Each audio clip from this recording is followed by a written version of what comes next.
Good morning, everyone. My name is Nancy Dong. Welcome to the March 2025 Enforcement Program Oversight Committee meeting.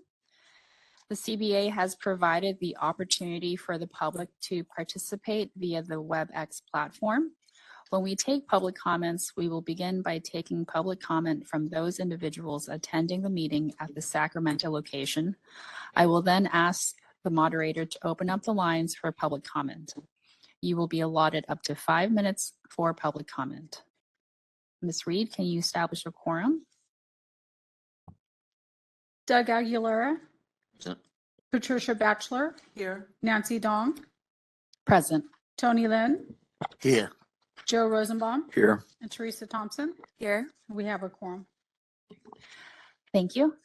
The CBA's mission is to protect consumers by ensuring only qualified licensees practice public accountancy in accordance with established professional standards. This mission is derived from the statutory requirement that protection of the public shall be the highest priority for the California Board of Accountancy in exercising its licensing, regulatory, and disciplinary functions. Whenever the protection of the public is inconsistent with other interests sought to be promoted, the protection of the public shall be paramount. Moving on to the agenda items. Number 1, public comments for items not on the agenda. Are there any comments in Sacramento? Seeing none, are there any comments from WebEx? There are no members of the public via WebEx. Okay, thank you. We're moving on to the approval of minutes of the January 23rd, 2025 Enforcement Program Oversight Committee meeting. Is there a motion to approve those minutes? I move to approve the minutes from January 23rd, 2025. Thank you, Mr. Aguilera. Is there a second? I'll second. Thank you, Mr. Rosenbaum. Are there any public comments on this item in Sacramento? Any public comments from WebEx? We are open for public comment via WebEx. If you'd like to make a comment, please raise a hand by tapping that hand button at the bottom of the screen. Dial-in users dial *3 to raise your hand. We will call on people in the order we have requests. We're going to take just a few seconds now to see if we have a request for public comment.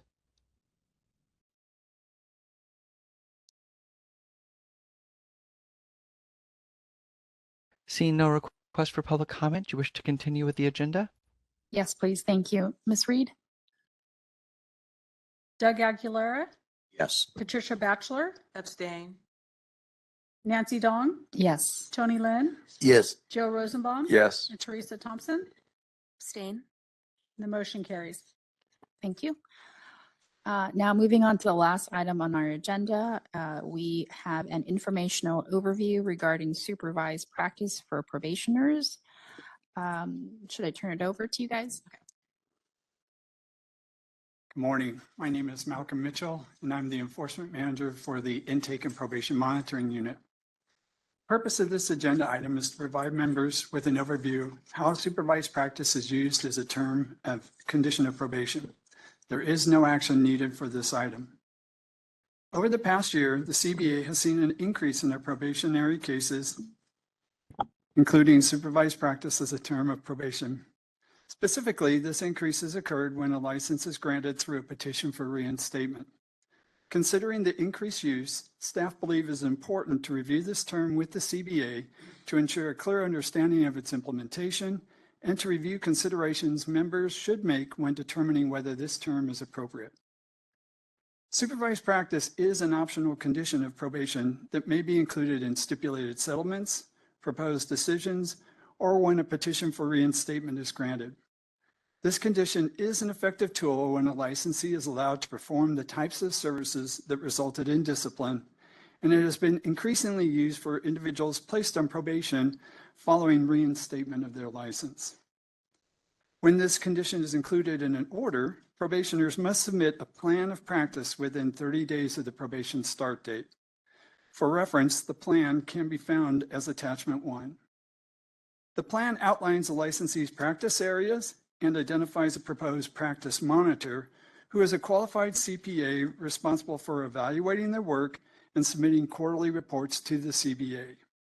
This individual must meet strict criteria, including holding a license in good standing, possessing expertise in the probationer's practice areas, and maintaining an independent professional relationship.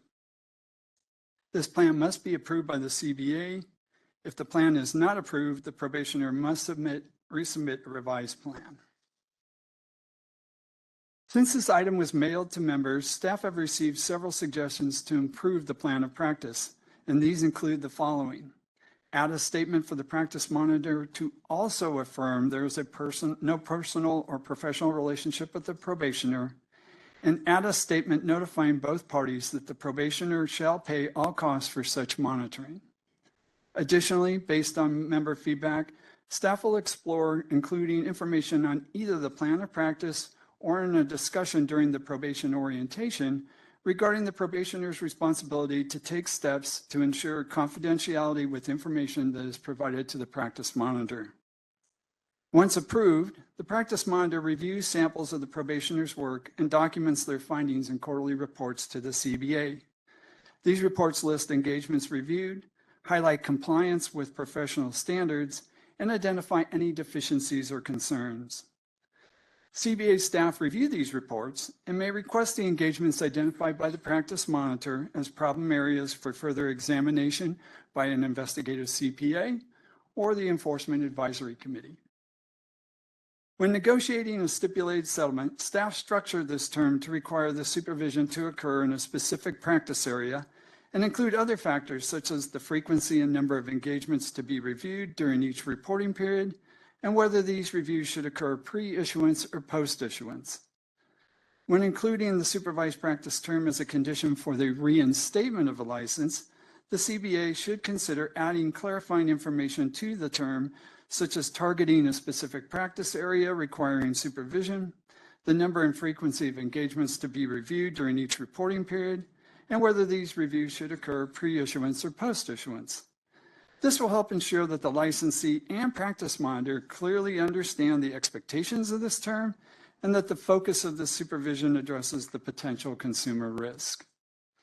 That concludes my presentation. I will turn the discussion back over to Chair Dong and would be happy to answer any questions members may have. Thank you so much for this presentation, and thank you for just proactively bringing this to our attention. Are there any questions or comments from the committee?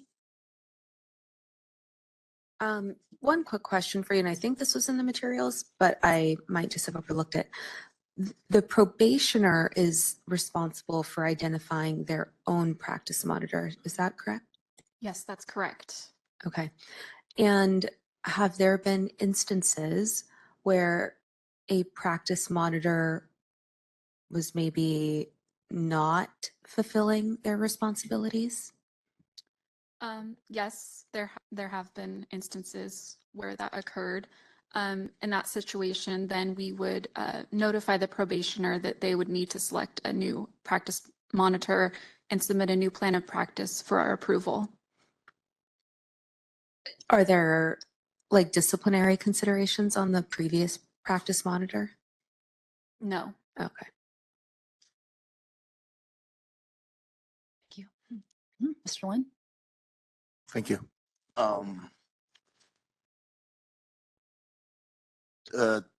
would like to know, does the CBA, how long would that take the CBA? Do we have any the time frame for how long the CBA have to evaluate and respond to the report? I think this will benefit the it will be benefit and the and that will establish the sense of the urgency and ensure the process moving forward. So I would like to know if there is any deadline, a time frame for the CBA to review and evaluate the report. Thank you. Yeah. Mr. Lynn, are you referring to the plan of practice proposal that they submit to probation? Yes. Okay. Yes. Yeah. Yes. Because they have a timeline accurate for the. Certainly. Thank you. Yeah. Yeah. Thank you. Yeah. We do review that as the probation monitor reviews that and discusses that with management as soon as it is submitted by the probationer. So we get back to the probationer probably within a couple days of submitting it, so that if it's denied, we can move forward with steps to get a new practice monitor. And if it's approved, then we can get started with the process. Thank you. Any other questions or comments by the committee members? Okay, are there any public comments in Sacramento? Are there any public comments on WebEx? We are open for public comment via WebEx. If you'd like to make a comment, please raise a hand by tapping that hand button at the bottom of the screen. Dial-in users dial *3 to raise your hand, and we will call on people in the order we have requests.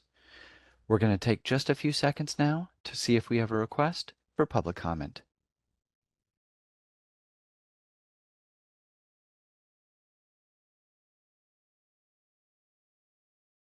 Seeing no request for public comment, do you wish to continue with the agenda? Thank you. I do not believe there are any other items on the agenda, so this meeting is adjourned.